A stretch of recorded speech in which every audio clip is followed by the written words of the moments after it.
오늘 성경 말씀 구약 성경 신명기 11장입니다. 신명기 11장 18절에서 21절까지 또 신명기 6장 7절도 같은 본문인데 봉독은 신명기 11장 19절 한 절 하겠습니다. 신명기 11장 19절입니다. 또 그것을 너희의 자녀에게 가르치며 집에 앉아 있을 때든지 길을 갈 때든지 누워 있을 때든지 일어날 때든지 이 말씀을 강론하고, 이 부분입니다. 특별히 또 그것을 너희 자녀에게 가르치며 부분이 오늘 본문 중심 부분입니다. 5월은 보통 이제 감사의 달이라고 그렇게 말하고 가정의 달이라고 말하기도 합니다. 뭐 자녀든지 부모든지 스승이든지 평상시에 나와 아주 가까운 이웃 가운데서 내가 감사해야 될 대상들에 대해서 감사를 표하는 그런 달이죠. 교회도 그래서 5월 달에는 그런 이런 관련된 행사들을 많이 합니다. 보통 5월 첫째 주는 어린이 주일로, 둘째 주는 어버이 주일로, 셋째 주는 스승의 주일로 지킨다면 이렇게 순서를 따라 지키고는 있습니다. 교회 안에서 어린이들은 사실 교회 요즘 유행하는 말로 다음 세대, 이게 중요하죠. 언약이 계승되어야 되고 하나님의 나라가 지속되어야 되는 그런 맥락에서 다음 세대를 이끌어갈 주인공들이기 때문에 어린이들은 굉장히 중요합니다. 그런데 지난 인류 역사를 몇 년으로 보는지는 정확하지 않지만 인류 역사를 봤을 때 어린이가 이렇게 높게 대우받은 시기는 그렇게 길지는 않습니다. 우리가 어린이날이라고 제정한 게 방정환이 제정한 게 1923년도거든요. 23년도 일본 유학할 때 색동지에다가 어린이에 대해서 이라는 용어를 쓰고 어린이날을 제정하고 이것이 20년대입니다. 그러니까 뭐 100년 정도 됐죠. 근데 우리가 오늘 지키는 어린이 주일은 사실 어린이날과는 뿌리가 다릅니다. 어린이날의 뿌리는 방정환이 만든 건데 방정환은 천도교 교인이었거든요. 그래서 인내천 사상, 사람이 곧 하늘이다 라는 그 사상 가지고 어린아이도 사람이라면 그들도 하나님이다, 하늘이다, 그래서 그들도 존중하자, 이런 맥락에서 어린이날을 만든 것입니다. 그런데 우리가 지키는 어린이 주일은 1856년도에 미국에서 처음 제정됐어요. 이때 제정될 때 감리교에 제정됐는데 교회 안에서 우리 언약을 물려받을 언약의 자녀들, 우리로 말하면 다음 세대죠. 언약의 자녀들이 신앙 안에서 제대로 대우받고 있는지를 살펴보자, 이런 맥락에서 나왔어요. 굉장히 신앙적이죠. 그래서 어린이날은 뭐 지금에 와서 구분하는 게 크게 의미가 없죠. 굉장히 세속적인 출발점을 가지고 있고 어린이주일은 굉장히 신앙적인 출발점을 가지고 있습니다. 미국에서는 6월 둘째 주에 보통 어린이 주일을 지켰는데 우리나라에도 처음 2월 둘째 주 지키다가 1956년도에 이제 그 5월 첫째 주일로 지키는 것을 바뀌어서 지금 지켜지고 있어서 어린이날과 굉장히 같은 시기에 지킴으로 우리가 좀 헷갈리죠, 그죠? 어린이날이 있고 어린이 주일이 있는 것처럼. 근데 뿌리는 전혀 다르다라고 그렇게 생각하시는데, 사실 성경은 인류 역사에 있어서 어린이에 대한 관심은 굉장히 적었지만 성경은 어린이에 대해서 굉장히 관심이 많습니다. 성경이 기록될 당시만 하더라도 어린이는 미숙인 정도로 취급을 받았어요. 사람은 아니었어요. 사람은 아니라 아직 사람이 되지 못한, 언제부터 사람이냐면 성인식을 거칠 때부터 사람이고 그 전까지는 미숙인이라고 이렇게 취급을 받았기 때문에 사람 대접을 못 받았습니다. 뭐 사람의 수에 들지도 않았고, 이렇게 그렇게 해서 그런 와중에도 성경은 어린이를 굉장히 중요하게 취급하죠. 예수님께서도 중요하게 취급하죠. 오늘 교동문에서 읽었는데 마태복음 18장 3절에 보면 이르시되 진실로 너희에게 이르노니 너희가 돌이켜 어린 아이들과 같이 되지 아니하면 결탄고 천국에 들어가지 못하리라. 천국이 얼마만큼 중요한 개념입니까? 신자들에게 있어서, 하나님의 제자, 예수님의 제자들에게 있어서. 그런데 그 천국에 들어가는 조건을 말씀하시면서 어린 아이라는 단어를 등장시킵니다. 굉장히 생소했을 것입니다. 굉장히, 그들에게 굉장히 생소했을 것입니다. 뭐라고? 이렇게 했을 것입니다. 이게 중요한 덕목을 갖추거나 조건을 갖추는 것이 아니라 인간 취급하지 못하는 어린 아이들 같이 된다. 요즘 말로 하면 뭐 집에서 키우는 강아지처럼 돼야 천국에 들어간다, 이 말보다 더 충격적이었을 거예요. 네. 그때 등장하죠.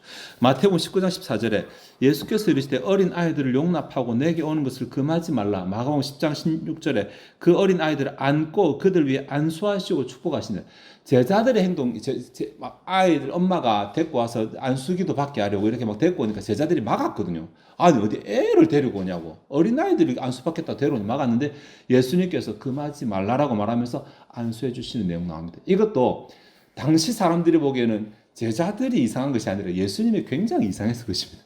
애들한테 안수를 한다고? 어른도 아니고 왜 저런, 요즘 좀 말하면 강아지한테 안수를 한다고? 이런 개념 비슷하게 받아들였을 것입니다. 다르죠, 그죠? 굉장히 다르죠. 근데 그러한 시기에도 성경은 어린 아이에 대해서 관심을 가졌다는 거죠. 우리가 잘 아는 에베소서에 보면 6장 4절에 교회 안에서 불평등한 차등이 있는 그룹들에 대한 교훈들이 나오는데 5장 말부터 나오는데 6장 처음에 5장 말에는 남자와 여자의 차별, 6장 처음에는 부모와 자녀의 차별, 6장 그 다음 부분은 종과 주인의 차별, 이렇게 세 개의 부분은 나누거든요. 그 가운데 부모와 자녀의 차별을 문제를 해결하는 곳에서 자녀에 대한 교훈이 나오는데 6장 4절에 또 아비들아 너희 자녀를 노엽게 하지 말고 오직 주의 교훈과 훈계로 양육하라.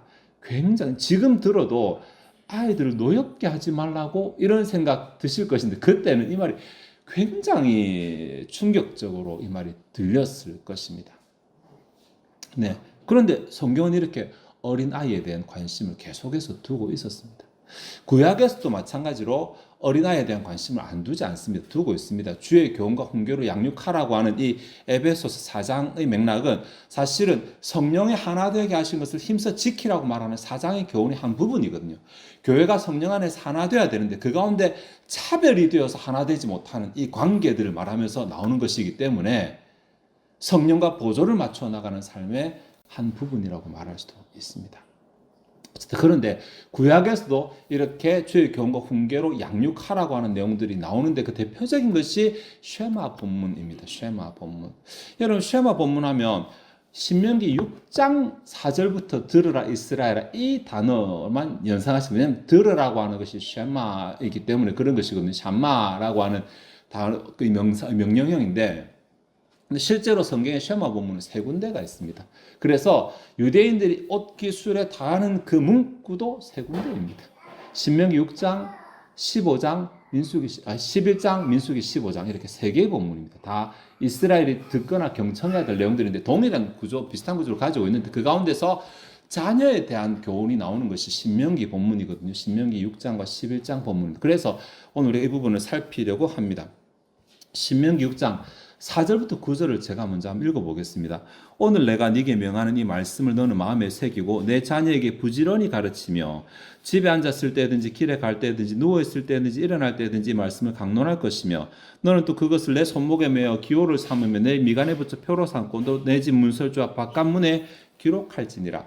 하나님 언약 백성이 어떻게 하면 하나님이 약속하시는 가나안 땅에 들어가서 대대손손 잘 되고 복 받을 것인지를 말씀하시는 조건이거든요. 조건. 그러니까 율법을 막 말하고 조항을 막 말하고 다 이것이 아니라 그 대표적인 가장 핵심적인 조건을 말할 때 이것입니다. 내가 네게 말하는 모든 명령을 다 지켜라. 율법 다 지켜라는 말이잖아요. 마음에 새겨라. 그 율법을 마음에 새기라. 그리고 마음에 새길 뿐 아니라 너희 다음 세대인 자녀들에게 가르치라. 자녀들에게 가르칠 뿐 아니라 네 집 문설주든 네가 가는 모든 것에 율법이 있게 하라. 말씀과 함께하는 삶을 살아가라. 이렇게 크게 세 가지 원칙. 이렇게 하면 네가 들어가는 땅에서 잘 되고 번성하고 자녀도 잘 되고 복받게 될 것이다. 이 맥락, 이것이 쉐마 본문입니다. 그러니까 사실 다른 거 잘 몰라도 기본적으로 이것이 우리 안에 철저하다면 무엇이 하나님의 말씀인가, 무엇이 하나님의 뜻인가를 찾게 될 것이고 그렇게 찾은 것은 내 마음 가운데 새길 것이고 자녀에게 가르칠 것이고 내 삶 가운데 적용시킬 것이고 그렇게 될 것이니까 이것이 가장 중요한 키가 되는 말씀이라고 그렇게 말할 수 있습니다. 이 가운데 7절에 내 자녀에게 부지런히 가르치며 부분입니다. 또 다른 쉐마 본문인 11장 괜찮습니다. 또 다른 쉐마 본문 11장 18절에서 21절 보면 이러므로 너희는 나의 이 말을 너희 마음과 뜻에 두고 또 그것을 너희 손목에 메어 기호로 삼고 너희 미간에 붙여 표로 삼으며 또 그것을 너희 자녀에게 가르치며 집에 앉았을 때든지 길을 갈 때든지 누워 있을 때든지 일어날 때든지 이 말씀을 강론하고 또 내 집 문설주와 바깥 문에 기록하라. 그리하면 여호와께서 너희 조상들에게 주리라고 맹세하신 땅에서 너희 날과 너희 자녀의 날이 많아서 하늘이 땅을 덮는 날과 같으리라. 19절에 또 그것을 너희 자녀에게 가르치며 부분입니다. 이것이 주의 교훈과 훈계로 양육하며와 같은 주제, 같은 내용이 되는 것입니다. 그러니까 언약 백성들이 하나님께서 약속하신 땅에 들어가서 잘 살 수 있는 그 핵심적인 키워드 안에도 자녀를 양육하는 문제가 들어있습니다. 그러니까 자녀를 양육하거나 조금 확대시켜서 교사가 학생들을 양육하거나 조금 더 확대시켜서 믿음의 신앙의 선배가 신앙의 후배를 케어하는 이것은 단순하게 수고하거나 봉사하는 차원이 아니라 하나님의 복을 받고 그 복을 길게 누릴 수 있는 핵심적인 조건 안에 들어간다는 것입니다. 네. 여러분 사실 오늘 어린이 주일 맞아서 주일 학교가 아마 어린 아이들을 위해서 뭔가 선물을 준비했겠죠. 네. 그런데 혹시 여러분 진짜로 그것이 주의 교훈과 훈계로 양육하는 맥락일까요? 아니면 세상의 어린이날을 교회 안에 카피해 들어온 것일까요?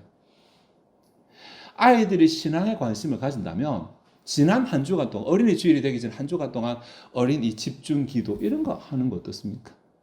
교사들이 많은데 교사들한테 추첨해서 어린이 이름 뽑게 만들어 가지고 한 주간 동안 그 아이들을 위해서 집중적으로 기도하기.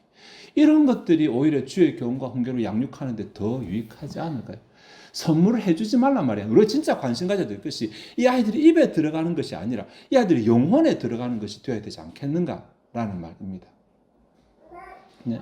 그거 없이 행사 치르고 우리가 다 했다라고 착각할까 봐. 신약이든 구약이든 실제로 관심 가지는 것은 주의 교훈과 훈계로 하나님의 말씀으로 이들이 양육되어지고 자라는 것이기 때문에 그렇습니다. 그래서 오늘은 이 신명기 6장과 11장에 나오는 쉐마 본문 가운데 들어있는 자녀를 교육하는 이 교훈을 조금 살펴보려고 합니다. 6장 7절에 내 자녀에게 부지런히 가르치며 부지런히 가르치며 자체가 하나의 단어인데 이 단어가 기본적으로는 원어로 봤을 때 기본적으로는 날카롭다라는 뜻을 가진 단어예요. 특이하죠. 날카롭다. 혹은 찌른다. 창을 만들거나 창으로 찌른다. 이런 뜻을 가진 단어입니다. 이게 한글로 번역할 때는 부지런히 가르치며라고 번역한 거죠. 이것이 강세형으로 본문에 기록되어 있기 때문에 자녀들이 정확하게 행하도록 가르치는 거죠. 정확하게 행하도록. 대충 아는 거 말고 그것에 대해서 정확하게 이해하고 정확하게 행하도록 가르치라. 그 한글로는 부지런히 가르치라고 번역했어요. 부지런히 아니고 엄밀하게 말하면 정확하게 행하도록 가르치라. 이게 더 뉘앙스에 적합한 말입니다.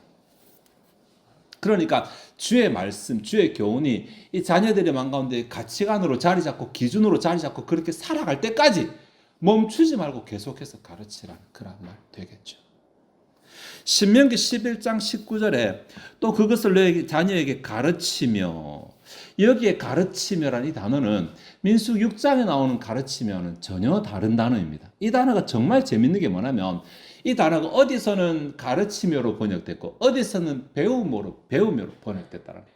어떻게 하나의 단어가, 하나의 동사가 가르친다와 배운다로 두 가지로 번역될 수 있는가? 이것은 이 사이에서 부모와 자녀 혹은 스승과 제자 사이에서는 상호작용 전체를 의미하기 때문에 그렇습니다. 이게 무슨 말이냐면 부모가 자녀에게 뭔가를 가르치면 자녀가 점점점 자라나 결국 부모와 닮아가게 되겠죠. 스승이 제자를 가르치면 제자가 잘 못하다가 점점점에서 스승을 닮아가게 되겠죠. 이 과정을 나타내는 단어이기 때문에 그렇습니다. 서로 다른데 한쪽이 못하고 한쪽이 잘하는데 못하는 쪽을 케어해가지고 점점 자라나 잘하는 자기만큼 만드는 이 단어라서 어떨 때는 배우는 것으로 어떨 때는 가르치는 것으로 번역이 되는 것입니다. 그러니까 또 그것을 너희 자녀에게 가르치라 이 말은 결국은 나처럼 만들라, 부모처럼 만들라, 교사처럼 만들라, 신앙의 선배처럼 만들라 이렇게도 볼 수 있는 것입니다.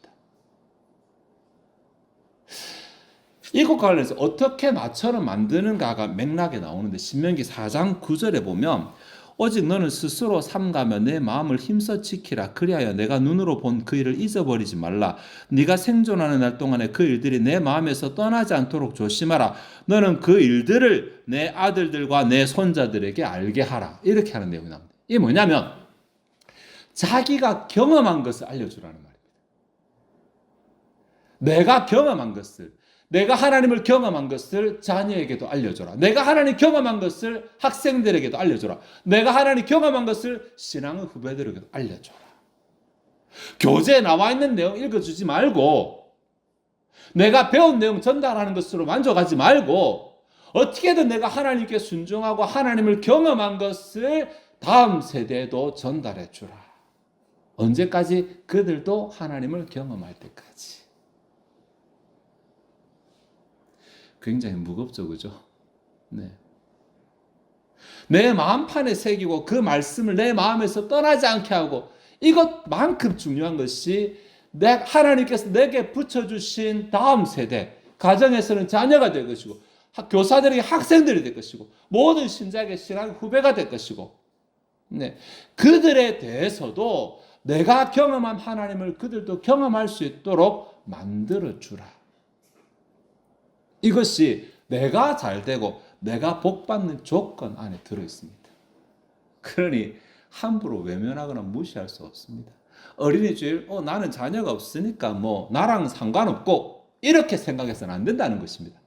여러분 우리 가운데서 아마 제 생각에 오늘 이 자리에 모인 우리 가운데서 이 말씀의 제약을 받지 않을 만한 사람 딱 한 사람 있습니다. 항상 신앙의 꼴찌니까 준서 정도 되지 않을까요? 빼고는 전부 다 신앙의 선배이고 영적인 부모거나 실제로 부모거나 교사의 자리에 다 있습니다. 네. 그러니 나는 해당 없다라고 말씀하실 수 없어. 내가 복 받으려면 하나님 말씀을 마음에 새겨야지. 이런 자세와 함께 내가 그 복을 누리려면 다음 세대에도 신앙을 전수해주는 이 사역도 내가 해야 된다라고 생각하셔야 되는 것입니다. 어떻게? 본복이죠, 본복. 내가 경험한 하나님을 그들도 경험하게 해줘. 나는 경험하지 않으면서 그들에게 경험하라고 안 듣습니다. 부모가 본을 보여주지 않는데 자녀 보고 말하면 안 듣습니다, 여러분들. 무서워서 듣습니까? 어느 시간 지나면 안 듣습니다, 머리 크고 나면. 자녀가 부모를 보면서 배우기 때문에 부모가 보여줘야 되는 거예요. 자녀를 바르게 키우기 위해서라도 부모가 본이 되어야 되는 거예요. 그래서 좋은 부모가 되기 힘든 것입니다. 본이 되는 삶을 살아야 되니까. 예수님 제자들에게 뭐라 말씀하셨냐면 요한복음 13장 15절에 내가 너희에게 행한 것 같이 너희도 행하게 하려 하여 본을 보였노라. 네. 나이가 많다고 교사 아닙니다. 교사의 자리에 앉았다고 교사 아닙니다. 네. 본을 보여야 교사입니다. 본을 보여야. 학생들 가르치려면 교사가 본이 돼야 돼요. 본이. 바울이 고린도서 11장 1절에 뭐라 말하냐면 내가 그리스도를 본받는 자가 된 것 같이 너희는 나를 본받는 자가 되라. 이 원칙입니다. 항상. 예수님도 그랬고 바울도 그랬고 변하지 않습니다. 네. 그래서 에베소서도 주의 교훈과 훈계로 양육하라 라고 나온 것입니다.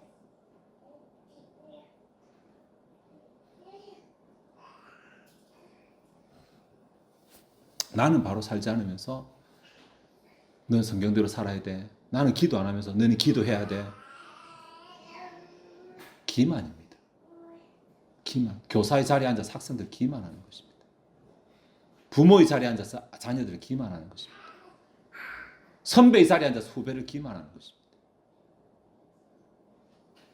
반대로 우리가 이런 일을 제대로 행했을 때 주어지는 복이 11장 21절에 나오는데 그리하면 여호와께서 너희 조상에게 주리라고 맹세하신 땅에서 너희 날과 너희 자녀의 날이 많아서 하늘이 땅을 덮는 날과 같으리라.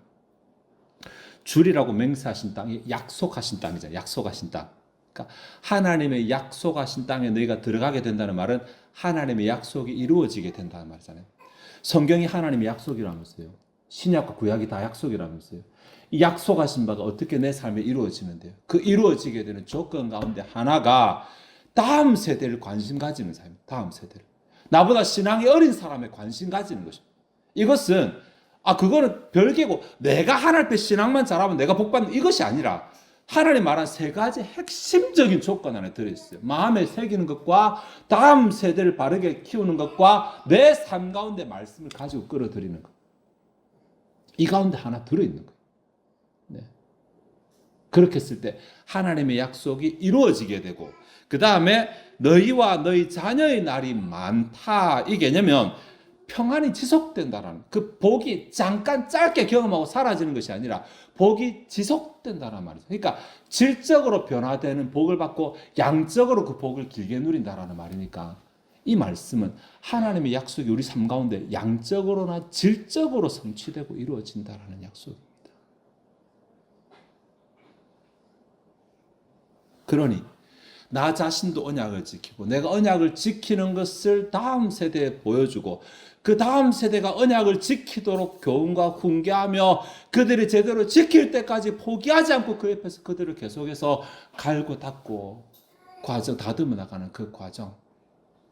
이것이 결국은 그들도 잘 될 뿐 아니라 나도 복 안에 누리게 되는 하나님께서 제시하신 언약적 조건이라는 사실을 기억했으면 좋겠습니다. 오늘 어린이 주일을 보내면서 내가 우리 교회 애들이 누가 있더라? 이름은 내가 다 알고 있나? 이런 것도 한번 점검해 보시고 내가 혹시 그 아이들을 위해서 한 번이라도 기도해 준 적이 있나? 이런 것도 한번 생각해 보시고 이런 것으로 우리가 좀 반성을 삼았으면 좋겠습니다. 내가 저들 앞에 좋은 본을 보여준 적이 있나? 네. 그래서 내가 주의 교훈과 훈계로 이들을 양육하고 있는지 내 자녀에게 부지런히 가르치고 있는지 내 자녀들을 가르치며 있는지 그런 것을 점검해보는 우리들이 되었으면 좋겠고 제자들 교회가 우리뿐만 아니라 우리에서 신앙이 끝나지 않고 우리의 신앙이 동일하게 그리고 더 나아지게 다음 세대에 전수되어서 내일의 제자들 교회가 오늘의 제자들 교회보다 더 하나님을 기쁘시게 해드리는 교회가 되도록 노력하는 저와 여러분 되시기를 바랍니다.